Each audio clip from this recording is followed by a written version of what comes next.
29ാമത് കേരള അന്താരാഷ്ട്ര ചലച്ചിത്രമേളയ്ക്ക് വെള്ളിയാഴ്ച തിരിതെളിയും. തിരുവനന്തപുരം നിശാഗന്ധി ഓഡിറ്റോറിയത്തിൽ മുഖ്യമന്ത്രി പിണറായി വിജയൻ ചലച്ചിത്രമേള ഉദ്ഘാടനം ചെയ്യുമെന്ന് മന്ത്രി സജി ചെറിയാൻ വാർത്താസമ്മേളനത്തിൽ പറഞ്ഞു. ഹോങ്കോങ്ങിൽ നിന്നുള്ള സംവിധായക ആൻ ഹുയയ്ക്ക് മുഖ്യമന്ത്രി ലൈഫ് ടൈം അച്ചീവ്മെന്റ് പുരസ്കാരം ചടങ്ങിൽ സമ്മാനിക്കും. 10 ലക്ഷം രൂപയും ശില്പവും അടങ്ങുന്നതാണ് അവാർഡ്. 13 മുതൽ 20 വരെയാണ് തിരുവനന്തപുരത്ത് നടക്കുന്നത്. സാംസ്കാരിക വകുപ്പിന്റെ നേതൃത്വത്തിൽ കേരള സംസ്ഥാന ചലച്ചിത്ര അക്കാദമി ആണ് IFFK മത്സരം പരിപാടി സംഘടിപ്പിക്കുന്നത്. 13-ാം തീയതി വെള്ളിയാഴ്ച വൈകിട്ട് 6 മണിക്ക് തിരുവനന്തപുരം നിശാഗന്ധി ഓഡിറ്റോറിയത്തിൽ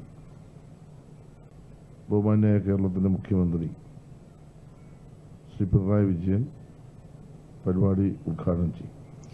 തുടർന്ന് ഉദ്ഘാടന ചിത്രമായ ഐ ആം സ്റ്റിൽ ഹിയർ പ്രദർശിപ്പിക്കും. വിഖ്യാത ബ്രസീലിയൻ സംവിധായകൻ വാൾട്ടർ സാലസ് സംവിധാനം ചെയ്ത പോർച്ചുഗീസ് ഭാഷയിലുള്ള ഈ ചിത്രം ബ്രസീൽ, ഫ്രാൻസ് എന്നീ രാജ്യങ്ങളുടെ സംയുക്ത സംരംഭമാണെന്നും മന്ത്രി പറഞ്ഞു. ചടങ്ങിൽ മന്ത്രിമാരായ V Sivankutty, GR Anil, BK Prashanth MLA, mayor Arya Rajendran തുടങ്ങിയവർ പങ്കെടുക്കും.